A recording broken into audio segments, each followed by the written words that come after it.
नमस्कार दोस्तों। आप सोचेंगे इतने दिनों बाद सीमा डोगरा आ रही हैं तो कहाँ गई हुई थी। सॉरी, मैं इतने दिनों बाद आ रही हूँ क्योंकि मेरे शूट चल रहे थे और आज मैं आपको मिलवाने के लिए जानी मानी हस्ती, और आप उनका नाम तो ज़रूर जानना चाहेंगे ना, तो मैं बता ही देती हूँ। हमारे साथ हैं नीति शर्मा। नमस्कार नीति। नमस्कार। कैसी हैं आप? बिल्कुल अच्छी। आप हमारे स्टूडियो में आई, बहुत बहुत शुक्रिया आपका। और आप जानी मानी हस्ती हैं, इतना नाम है, ये कैसे कर लेती, और आप क्या क्या हैं प्लीज हमारे दर्शकों को बताइए। नहीं, जानी मानी बिल्कुल नहीं हूँ, बस अपना ही काम ईमानदारी से करती हूँ, उसी में ही आनंद का अनुभव करती हूँ। मेरी जर्नी स्टार्ट हुई बेसिकली एक हाउसवाइफ थी और हमेशा से स्वव्यवसाय करने की इच्छा थी, लेकिन जैसे आप समझते हैं कि घर की जिम्मेदारी के साथ फीमेल्स को प्रोफेशनल लाइफ में समय नहीं मिल पाता है।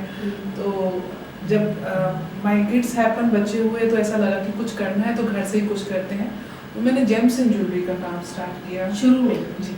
ये कौन से सन में शुरू किया नीति जी आपने? 2000, आप कह सकते हैं प्रॉपर, अगर प्रोफेशनली आप बोलेंगे तो 2007 से। 2007 से बच्चों के साथ साथ आपने ज्वेलरी का काम भी शुरू जी किया? बिल्कुल। अरे वाह। और कितने बच्चे नीति जी आपके? 2 बच्चे हैं। अरे वाह। अच्छा नीति जी, आप बच्चों को और ज्वेलरी को समय कैसे देती थी? ज्वेलरी के काम में ऐसा था कि इनिशियल स्टेज पे मैं फुल फ्लेश ज्वेलरी नहीं करती थी। एक ट्रेंड मार्केट में है कि क्योंकि सोशल सर्कल बहुत अच्छा था और परिवार में, आस पड़ोस में हमने किटी से, जैसे होता है कि सारी महिलाओं को जोड़ के लेडीज के साथ ही स्टार्ट किया। तो महिला अच्छा, छोटा सा आपने शुरू किया, ग्रुप से स्टार्ट किया। वहाँ पे पहले मैं मार्केट से, मैन्युफैक्चरर से ज्वेलरी लेके उसको सेल करती थी, लेकिन फिर लगा कि जब काम को करना है तो इसकी डीप नॉलेज होनी ज़रूरी है। तो मैंने GIA, gemological institute of America के बारे में मुझे पता चला कि ये अमेरिकन यूनिवर्सिटी है जो अब इंडिया में आ चुकी है, मुंबई में आ चुकी थी। वहाँ पे आप जेम्स और डायमंड्स की नॉलेज और ज्वेलरी मेकिंग की नॉलेज आपको मिल सकती है। और मुझे लगा कि काम अच्छा चल रहा है तो मेरे को उसका डीप ज्ञान होना भी ज़रूरी है। तो मैंने वहाँ से GIA को ज्वाइन किया और जेमोलॉजिस्ट, डायमंड ग्रेडिंग, जेम्स की पहचान और ज्वेलरी मेकिंग। आप डायमंड तक पहुँच गई? जी बिल्कुल। और आप? Diamond is my first passion rather. अरे वाह। तो आपने मतलब छोटा सा काम जब शुरू किया तो आप डायमंड तक पहुँच गई, वो बिजनेस आपका कितना ग्रो किया? बहुत अच्छा ग्रो किया। इनफैक्ट एक स्टेज धीरे धीरे करते करते मैं महिलाओं से अलग होकर मुझे लगा कि इस काम में बहुत पोटेंशियल है और डायमंड्स में मेरा इंटरेस्ट इतना क्रिएट हो गया था। तो मैं ऑल द वे मुंबई जाने लगी, सूरत जहाँ फैक्ट्रीज हैं डायमंड्स की, उसको एक्सप्लोर करने लगी। तो लगा कि इस काम को और बड़े लेवल पे, बड़े वॉल्यूम पे कर सकते हैं हम, और संपर्क बहुत अच्छे बने। और वहाँ से मैंने फिर धीरे धीरे ज्वेलरी के साथ साथ मैं डायमंड ट्रेडिंग में आ गई। मैं बड़े बड़े ज्वेलर्स के साथ काम करना प्रारंभ कर दिया मैंने, उनको मैं डायमंड सप्लाई करती थी। तो इट्स लाइक कि मैं मैन्युफैक्चरर से लेके उनको it's kind of a trading. मतलब बड़े बड़े ज्वेलर्स को आप ज्वेलरी सप्लाई करती थी, तो इसके बीच में आपको प्रॉब्लम्स कभी आई, जहाँ दिक्कतें आई फैमिली को लेके, जहाँ बाहर काम करने जा रही हैं, क्योंकि ये बहुत बड़ा काम है, छोटा काम तो है नहीं है। जी बिल्कुल। जो मतलब आप डायमंड लेके चल रही हैं तो आप करोड़ों की मालकिन है। बिल्कुल। इस काम में सबसे बड़ी जो चैलेंज आता है वो रिस्क बहुत इन्वॉल्व होता है, क्योंकि मैं ट्रेडिंग करती थी तो मेरा पैसा कम लगा हुआ होता था। हाँ। और मैन्युफैक्चर का पैसा ज़्यादा लगा हुआ था। तो उसमें मेरा एक, जिसे कहते हैं कि स्टेक पे बहुत लगा होता था कि स्टॉक जो है उसको टाइमली हमको उसको सर्कुलेट करना है। ये चैलेंज था। बट धीरे धीरे टेक्नोलॉजी के साथ डायमंड लाइन में भी कोरियर सिस्टम है, स्पेशल उनका है, तो मैं थोड़े सैंपल ले जाकर उससे ऑर्डर फेच कर लेती थी, अमाउंट जो भी है, एक्स अमाउंट है, और उसके बाद कुरियर के माध्यम से हम उसको सप्लाई कर देते थे। तो वहाँ पे एक रिस्क फैक्टर धीरे धीरे मैंने कम कर दिया, सिर्फ सैंपल्स लेके जाती थी। एक बात तो मैं ज़रूर कहना चाहूँगी कि आपकी हिम्मत की मैं दाद देती, आप घबराई नहीं। बिल्कुल नहीं। इनफैक्ट है डायमंड लाइन में अगर आप देखेंगे, कोर डायमंड लाइन में गुजराती, मारवाड़ीज, ये लोगों की डोमिनेंसी है। और उसमें नॉर्थ इंडिया से एक तो कम है, उसके बाद फीमेल तो मुझे डायमंड लाइन में मुझे किरण बेदी बोला जाता है कि दीदी आप हर जगह पहुंच जाती हैं, हर जगह आपको सारी डेप्थ पता है।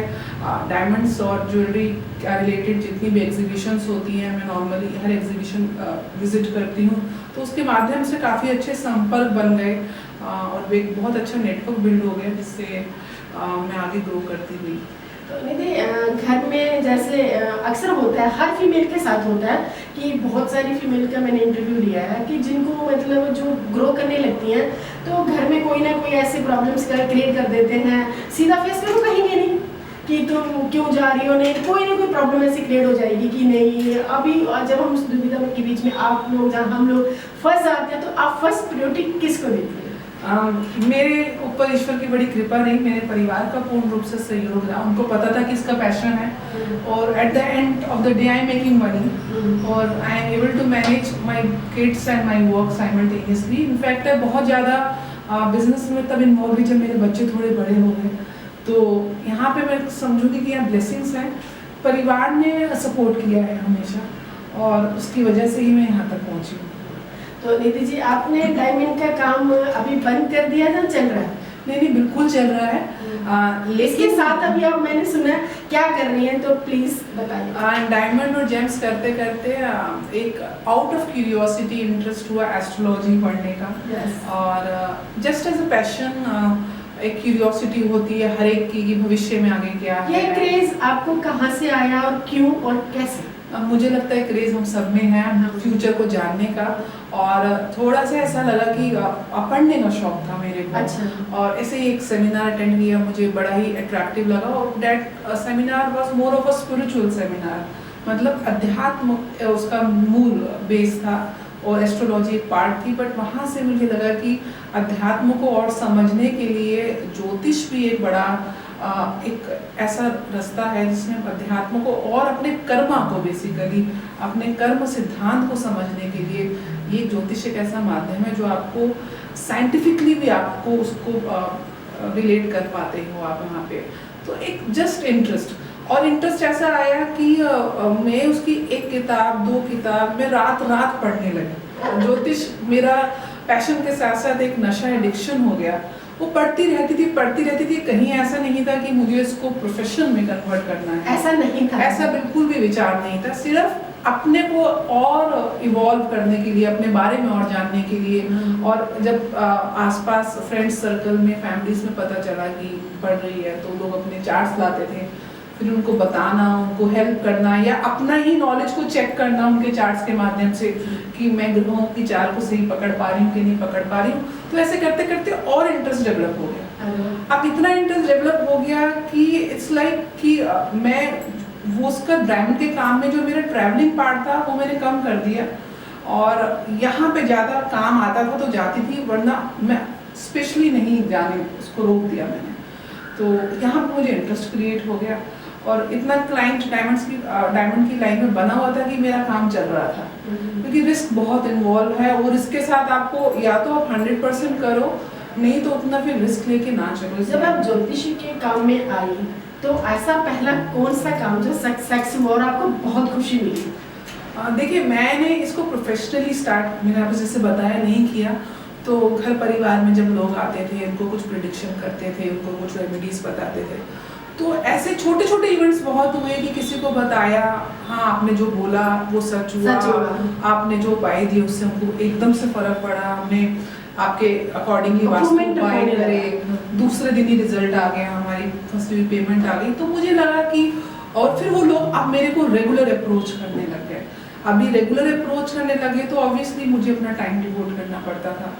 जब मुझे लगा कि मेरा समय यहीं जा रहा है तो मैं इसी को प्रोफेशन में क्यों कन्वर्ट ना करूं। फिर आपने ये किसी से सीखा या फिर बुक्स के जरिए? नहीं, मैंने प्रॉपर इसकी एजुकेशन ली है। मैंने ज्योतिष शास्त्र में, हस्तरेखा शास्त्र में, न्यूमरोलॉजी में, वास्तु में, मैंने बताया ना, मेरा इतना इंटरेस्ट हो गया, मैं इसको पढ़ने के लिए बनारस तक गई हूँ, मैं हैदराबाद तक गई हूँ। मतलब मुझे जहाँ पता चला अच्छे इंस्टीट्यूट्स हैं, अच्छे टीचर्स हैं, मतलब मेरे लिए knowledge is more important. Institute नहीं, अगर मुझे पता है कि सीमा जी के पास मीडिया 9 की एक गूढ़ रहस्य पड़े हैं तो मैं सीमा जी के पास उनके घर बिल्कुल सच कह रही है निधि नीति जी अपना समय निकालती हैं, थक जाए, टूट जाए, चूर हो जाए और अपना समय ये हर किसी को देती हैं और वहाँ तक पहुँचती हैं। ये अंदर इनकी कला है। सही, बिल्कुल सही करवा दी। तो उसके लिए हैदराबाद में है, अभी उनका देहांत हो गया है। आदरणीय हैदराबाद में नाड़ी एस्ट्रोलॉजर हैं बहुत बड़े, A.V. सुंदरम सर, उनके बारे में पता चला। तो ऑल द वे मेरे एक हैदराबाद की एक जुबली हिल्स पे मेरे को वहाँ पे उस एरिया में 1-2 वास्तु प्रोजेक्ट्स आए हुए थे, तो मैं गई। तो स्पेशली मैंने सुंदरम सर से मीट करी, उनसे भी रहस्य समझने का प्रयास किया, वहाँ भी रही। कहने का मतलब मुझे जहाँ लगता था कि मैं अप्रोच कर सकती हूँ और फला इंसान के पास ज्योतिष की महारत हासिल है, तो मैं वहाँ पहुँचती हूँ और आज की डेट में पहुँचती हूँ। मैं समझती हूँ ये एक्चुअली ज्योतिष इतना बड़ा सागर है, अगर मेरे पास कुछ बूंदे भी हैं तो मैं अपने आप को भाग्यवान समझती हूँ। लेकिन मैं देखती हूँ आपको, सॉरी आपकी बात कर, मैं देखती हूँ आप हर जगह डेली इतनी बिजी रहती हैं और पूरी मीडिया में शाई हुई है नीति। आप भी देखिए प्लीज, नीति का खुद का चैनल है। नीति अपने चैनल के बारे में। हाँ, मेरा डॉक्टर नीति शर्मा के नाम से एस्ट्रोलॉजिकल चैनल है, उसमें मैं ग्रहों के नक्षत्रों के बारे में, अलग अलग इवेंट्स के बारे में वीडियोस बनाती रहती हूँ। साथ में इंडिया न्यूज़ के साथ मैं रेगुलर जुड़ी हुई हूँ। वहाँ पे हमारे शोज आते हैं, TV9 भारतवर्ष, ज़ी न्यूज़, अलग अलग प्लेटफॉर्म पे, न्यूज़ 24। अभी इलेक्शंस के टाइम्स में मेरी सारी की सारी ऑलमोस्ट ईश्वर की बहुत कृपा है, माता सरस्वती की बहुत कृपा है, 100% मेरी प्रेडिक्शन सारी ठीक गई हैं। मैंने यूपी चुनाव के बारे में, उत्तराखंड चुनाव के बारे में जो प्रेडिक्शंस करी थी सब एक्यूरेट गई हैं। उसके अलावा नववर्ष के समय में मैंने देश की इकोनॉमिक स्टेटस के ऊपर प्रेडिक्शन करी थी, वो भी एक प्रेडिक्शन सारी ठीक जा रही हैं। तो बड़े बड़े चैनल्स काफ़ी स्पेशल शोज करते हैं ज्योतिष और फ्यूचर प्रेडिक्शन को लेके, वहाँ आती हूँ। रेगुलर भी मेरे पास काफ़ी शोज आ रहे हैं, तो इसके माध्यम से मैं ज्योतिष का प्रसार कर रही हूँ। तो आप नीति शर्मा से अगर मिलना चाहें तो इस इंटरव्यू में नीति शर्मा जी का नंबर जरूर मिलेगा आपको, आप इनसे जरूर मिल सकते हैं, बात कर सकते हैं। तो नीति, अभी जो आप ज्योतिषी में काम कर रही हैं तो आपको मजा आ रहा है? बहुत आनंद आ रहा है। इनफैक्ट ज्योतिष के साथ साथ मेरा वास्तु का बहुत ईश्वर ने कृपा करी है कि क्योंकि मैं समझती हूँ मेरे को 50% अगर बुक्स और मेरे टीचर्स ने सिखाया तो 50% मेरे को मेरे क्लाइंट सिखाते हैं। क्योंकि जब आप एक्चुअल विजिट करते हो, एक्चुअल में कुंडली को डिकोड करते हो, तब आपको कुछ और कॉम्बिनेशन ही देखने को मिलती हैं। तो वो जो अनुभव मिल रहा है वो अपने आप में एक टीचिंग फैक्टर है। तो इस समय कमर्शियल वास्तु में मेरा बहुत अच्छा रिस्पॉन्स आ रहा है। People are very satisfied. एक प्रॉपर्टी करवाते हैं, फिर उनको लगता है कि हम देखते हैं तो फिर दूसरी प्रॉपर्टी करवा रहे हैं, तीसरी, मतलब ईश्वर की कृपा से ये मेरा चेन बढ़ता ही जा रहा है। लोगों को वास्तु और ज्योतिष के माध्यम से मैं उनकी समस्याओं से निवारण करवाने में और बढ़ेगा क्यों नहीं। आप इतना अच्छा काम कर रही हैं और कोई भी काम की प्रोग्रेस जब होती है तो इसका मतलब ये होता है कि आप बिल्कुल अच्छा, इस सच्चाई और ईमानदारी के साथ काम कर रही हैं। ईमानदारी में सच बताऊं, मैं इसको काम से ज्यादा एक सोशल सर्विस समझती हूँ। क्योंकि हमारे पास जब भी समस्या लेके कोई भी इंसान आता है, वो किसी ना किसी दुखी अवस्था में आता है। मेरा समय है, मेरा काम है, इसलिए मेरे लिए पैसा लेना एक लाजमी चीज़ है। लेकिन मेरे को पैसा मैं सेकेंडरी समझती हूँ। मेरे लिए पहली प्रायोरिटी होती है कि वो जिस कारण से मेरे पास आ रहा है उस कारण का, उस समस्या का निवारण होना अनिवार्य है। उसके हित को मैं पहले समझने की कोशिश करती हूँ, उसके जूता पहन के उसके कांटों को महसूस करने की कोशिश करती हूँ क्योंकि वो किस समस्या, किस पीड़ा से गुजर रहा है। और उसके बाद उनको ग्रहों की और नक्षत्रों की चालों से समझने के बाद मैं पहले अपनी जान झोंक देती हूँ कि जैसे वो उसकी नहीं मेरी समस्या है और मुझको बाहर निकलना है समस्या से। तो मैं समझती हूँ मेरी यूएसपी यही है कि मैं अपने क्लाइंट को क्लाइंट नहीं, एक अपनी एक्सटेंडेड फैमिली समझ के, जैसे कि परिवार में कोई आपकी समस्या लेकर आता है और आपका फर्ज बनता है उसको समस्या से बाहर निकालने का। So this is my USP. अपने आप वो अपनी श्रद्धा से या देते हैं नहीं देते हैं, वो भी उनको कबूल है। मेरे लिए उनका हित प्रायोरिटी है क्योंकि जैसे वो विनर हो जाते हैं, जब निकल के बाहर आप उनको लाती हैं तो अपने आप को कैसा फील करती हैं? मेरे ऊपर बहुत अच्छा फील करती हूँ, ईश्वर की बहुत ब्लेसिंग समझती हूँ। साथ साथ में अपनी मैं जिम्मेवारी और ज़्यादा अपने क्लाइंट के प्रति महसूस करने लग गई हूँ कि आज वो लोग हर छोटे से छोटा काम करने से पहले मेरे को पूछते हैं।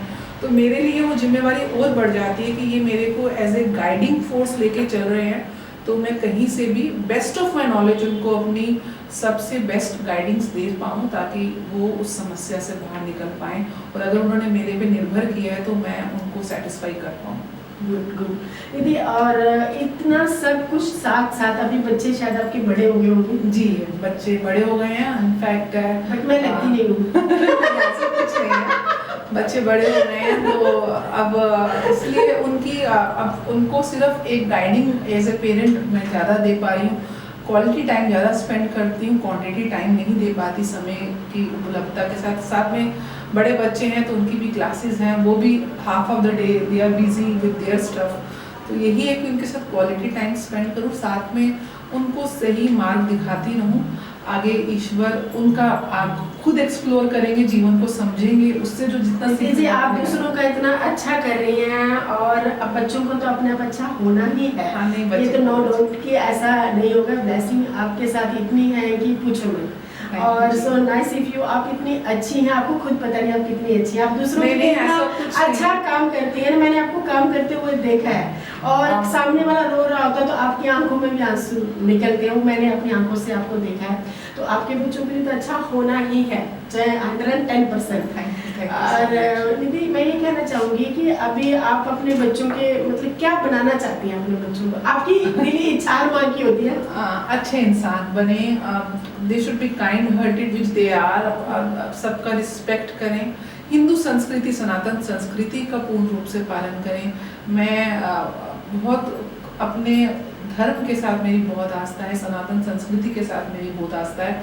मैं समझती हूँ विश्व में सनातन से बड़ा कुछ नहीं है, क्योंकि उसको बच्चे फॉलो करें, अच्छा बनाएं, जो करना चाहते हैं करें, लेकिन पहले दूसरे का हित सोचें। मैं ये नहीं कह रही कि अपना हित ना सोचें, लेकिन किसी को हार्म करके, चोट करके, चीट करके आगे ना बढ़ें, ये तो मैं बिल्कुल नहीं चाहूँगी। और बाकी उनकी जो इच्छा है, बाकी आर्टिफिशियल इंटेलिजेंस का समय है तो बच्चों को इतना ज़रूर मैंने गाइड किया है कि ये एक ऐसी फील्ड है जिसमें आप अपने आप को एटलीस्ट अगर करियर नहीं बनाना है, बट नॉलेज और अवेयरनेस इज वेरी नेसेसरी। दीदी जी मैं एक क्वेश्चन और आपसे करना चाहूँगी कि मैंने सुना है कि आप बहुत छोटी थी जब आपकी मदर चली गई जी, और रवि प्रकाश जी जिनको दुनिया जानती है, आप उनकी डॉटर है, उनकी बेटी है, क्या कहना चाहेंगी आप रवि प्रकाश जी के लिए? पिताजी मैंने बचपन, अगर मेरे को अपने बिल्कुल छोटी 4-5 साल की अवस्था में अपने आप को ले जाऊं तो मैंने अपने पिता को सिर्फ और सिर्फ समाज सेवा करते देखा। ऐसा नहीं है, घर में उनका बहुत योगदान था, अपने भाइयों में सबसे बड़े थे, तो सबके लिए ही मैं देखती थी कि अपने छोटे भाई बहनों का सबका केयर करते हुए he was like the centre of the family. मेरे दादाजी के साथ कंधे से कंधा मिला के उन्होंने परिवार को आगे बढ़ाया, अपने भाइयों को आगे बढ़ाया, और काफ़ी इंटेलिजेंट मैं समझूंगी कि माय फादर बहुत इंटेलिजेंट, एक समाज सेवा के साथ साथ एक प्रेजेंस ऑफ माइंड भी उनकी बहुत एक्सीलेंस है। तो उसके साथ देखा कि कैसे वो समाज की सेवा कर रहे हैं।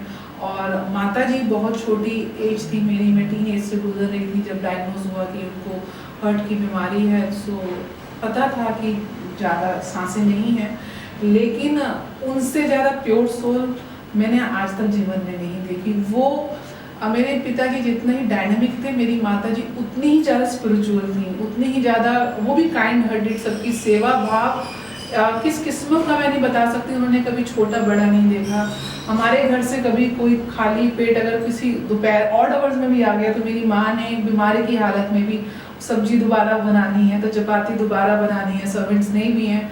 उनका था कि मेरे घर में आए तो सत्कार ऐसा हो बहुत अच्छे से। और जो मैं समझती, जो कई बार मांगने वाले आ जाते थे या जनरल साधु, छोटे छोटे साधु जिनके लिए सिर्फ खाना ही महत्व होता है, तो माँ बहुत सेवा से और परिवार में सबके लिए इतना स्नेह। मैंने अपनी माँ का गुस्सा क्या होता है मुझको नहीं पता, और शायद आज मैं अपने बच्चों को बहुत कम गुस्सा करती हूँ, मेरे से होता ही नहीं है क्योंकि मैंने देखा ही नहीं। वो पिताजी थोड़े स्ट्रिक्ट थे, लेकिन वो भी ज़रूरी है, दोनों पक्ष होने ज़रूरी हैं। तो बहुत छोटी एज में माँ को खोना एक अलग किस्म की, वो एक मैं समझती हूँ खालीपन, तो माँ का तो कोई भी जगह नहीं ले सकता। तो वो आज तक रहेगा।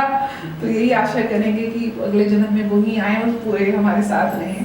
तो वो एक दुख होता है। आज वो होती मेरे दादाजी के साथ मैं बहुत अटैच थी, हालांकि he live his whole life अच्छे से जी के गए, लेकिन बहुत ज़्यादा माँ के बाद उनके बहुत क्लोज आ गई। वो एक तरीके से मेरे लिए मेरे सबसे बड़े सपोर्टिंग फैक्टर रहे मेरी दादाजी। अगर there is a success every you know, आदमी के पीछे एक औरत का हाथ होता है, तो औरत के पीछे एक आदमी का हाथ होता है।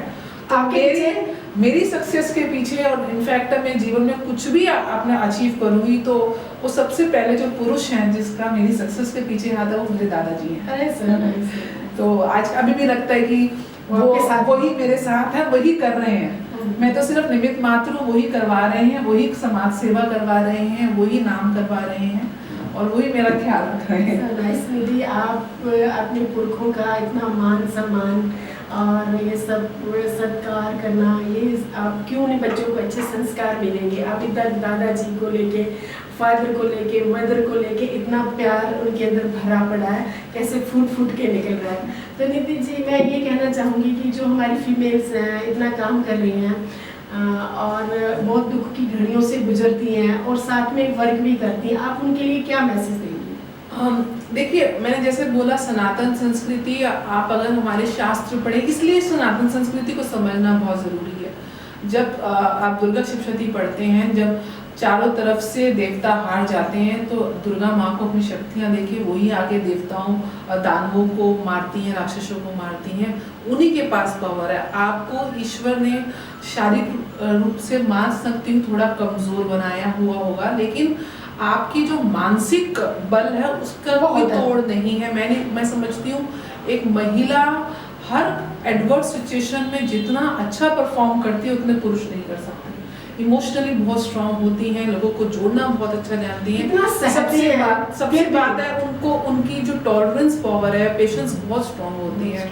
तो आप लोग बिल्कुल भी, और हमारे शास्त्र में तो बोला जाता है यत्र तत्र नारीस्तु पूज्यन्ते रमन्ते तत्र देवता, देवता वहाँ वास ही नहीं करते हैं जहाँ नारी का सम्मान नहीं होता, आदर नहीं होता। और ये सत्य आप अपने जीवन में देखेंगे, जिन घरों में नारी का अपमान होता है वो घर कभी खुश नहीं रह सकता, बरकत नहीं होती है। तो और आपके अंदर बहुत ताकत है, आपको सिर्फ पहचानने की ज़रूरत है। एक एक नारी मैं समझती हूँ 100 पुरुषों के बराबर है, और इसको मैंने अनुभव किया है।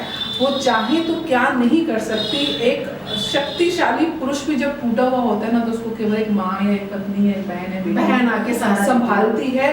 तो उसमें बहुत ताकत है नारी को। आप आगे बढ़िए, आप किसी से कम नहीं है। और आज तो इतना मीडिया के माध्यम से अवेयरनेस, अगर कहीं आप पे कुछ अत्याचार हो भी रहा है तो आप निर्भय होकर अपनी आवाज़ उठाइए। सहन करने की आवश्यकता नहीं है, सामने आने की आवश्यकता है। आपको कोई नहीं रोक सकता। अगर आप, मैं ये कहना चाहूँगी, जो बहुत सारी फीमेल जो वर्क करना चाहती हैं, अंदर अपने दबाए बैठी हैं और वो काम कर नहीं पाती, तो क्या उन्हें काम करना चाहिए या चुप बैठ रहना चाहिए? नहीं, बिल्कुल करना चाहिए, क्योंकि आप कोई भी चीज़ दबाते हैं उसका साइकोलॉजिकली, आपके इमोशनली आपको बहुत फर्क पड़ता है, आपकी सेहत पे आता है। और कहीं ना कहीं आप अपने परिवार को भी एक अच्छा एनवायरनमेंट नहीं दे पाती।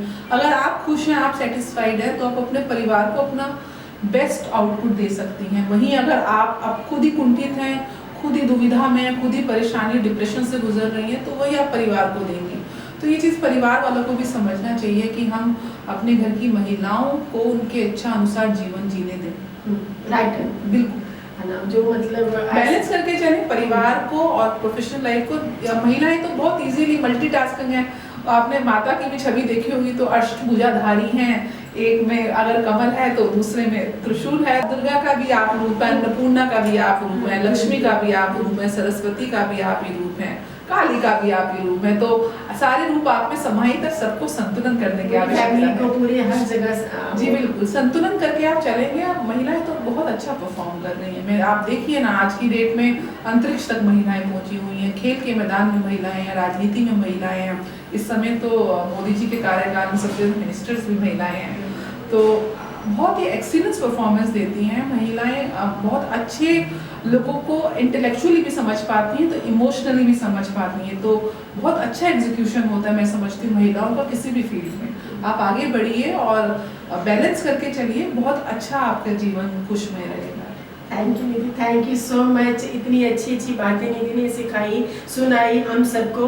तो निधि जी, आप दोबारा आप पब्लिक को कुछ कहना चाहेंगी ज्योतिष के माध्यम से, जहाँ कुछ भी कहना है, अपना लास्ट एक मैसेज दे दीजिए। यही कहना चाहूँगी, चैनल का नाम बता दीजिए। निधि जी का चैनल है, सब्सक्राइब जरूर करें। जो डॉक्टर नीति शर्मा के नाम से मेरा चैनल है, आप सब्सक्राइब करिए, साथ में मेरे को फॉलो करिए फेसबुक और इंस्टाग्राम, ट्विटर पे। मैं समाज सेवा के साथ भी जुड़ी हुई हूँ, सनातन संस्कृति के साथ भी जुड़ी हुई हूँ। इस चैनल के माध्यम से, सीमा डोगरा जी के माध्यम से यही कहना चाहूँगी कि अपनी संस्कृति के साथ जुड़े रहिए, अपनी संस्कृति इसका प्रसार करिए। और ज्योतिष जो है वो एक तरीके से आपको गाइडिंग फोर्स है। आपके पॉजिटिव और नेगेटिव ट्रेड्स जब पता चल जाएंगे तो आपको ये पता चल जाएगा कि इस क्षेत्र में मुझे काम करना चाहिए या इस रिश्ते को मुझे ऐसे निभाना चाहिए।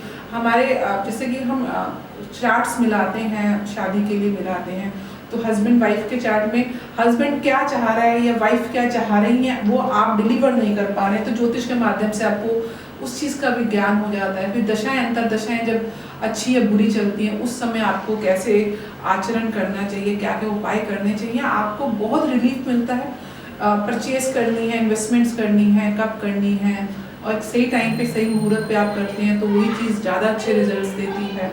छोटे छोटे वास्तु उपायों से बिना तोड़े, बिना डिमोलिश करे हुए, आपके घर में आर्थिक संकट है, शारीरिक संकट है या किसी की अनबन चल रही है, उससे आपको निवारण मिलता है। तो एक ऐसा मार्ग मिलता है आपको, ऐसी एनर्जी आपको मिलती है जो आपको सही रास्ते पे, कर्म के सही रास्ते पर डालती है।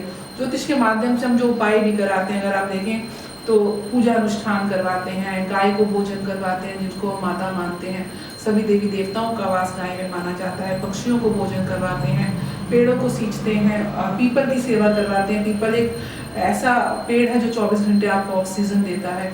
तो हम किसी न किसी रूप से आपके माध्यम से आपके एक नए कर्म जनरेट कर रहे हैं, हम नेचर को दिलवा रहे हैं, नेचर की सेवा करवा रहे हैं आप, और हम उसी नेचर के दम पर एग्जिस्ट करते हैं। वही पंच तत्व है, उनके दम पे हमारा जीवन है, उन्हीं को हमको वापस भी देना है।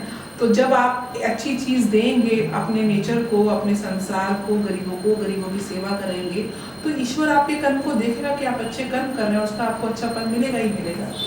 Thank you Nidhi, thank you so much. आपने कीमती वक्त हमें दिया, हमारे स्टूडियो में आए, सो नाइस।